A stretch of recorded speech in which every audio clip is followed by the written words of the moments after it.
Yeah, look at that gorgeous sky out there. So that's actually quite rare here in the Netherlands. So I'm gonna go and enjoy a little bit of summertime, but I'm gonna leave you with this really short video and yeah, enjoy. See you soon. With this video, I wanted to talk a little bit about inspiration and style. I'm going to have a longer video on this topic in the near future, but right now let me tackle a smaller part of this topic. I bet you recognize what my inspiration for this sci-fi vehicle is. Yes, of course, it's Scott Robertson. I am an industrial designer after all, so it's an obligation to love Scott Robertson. But no, seriously, I don't have to tell you how much I fell in love with his style when I discovered it.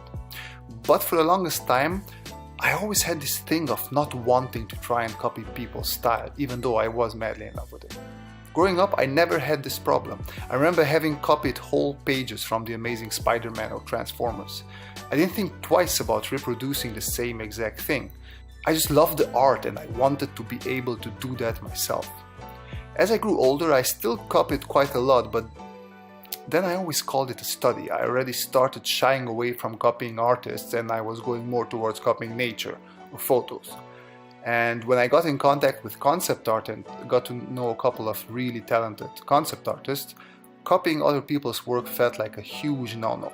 I felt like I would do something shameful if I would copy their work. But I think I was wrong in shying away from it. After all, if something gave me such joy as a kid, why would I stop myself from doing it now? Obviously, I wouldn't encourage posting this sort of art unless to show off your study process. This could also be a good opportunity to approach the artist with your copy of his art and asking for feedback. After all, your end goal is to be able to draw like that artist, not just to copy his style. Now, as I'm older, I do exact copies of artist pieces I love as an exercise and learning process.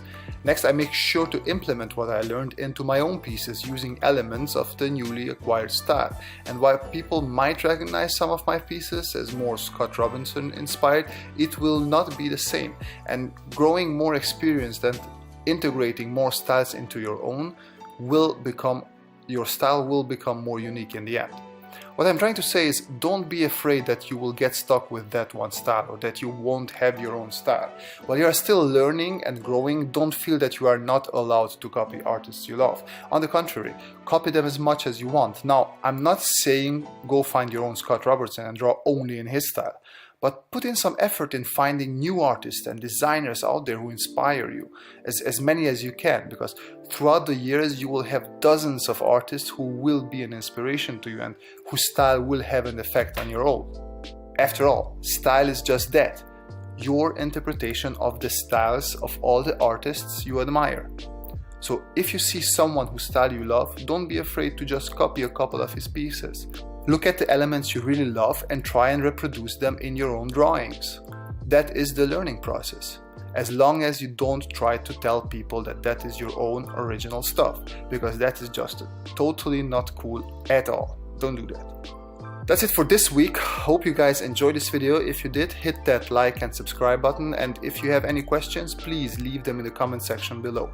If you want to see more regular updates, follow my Instagram. And with that, I wish you a great day and a fantastic summer. Bye bye.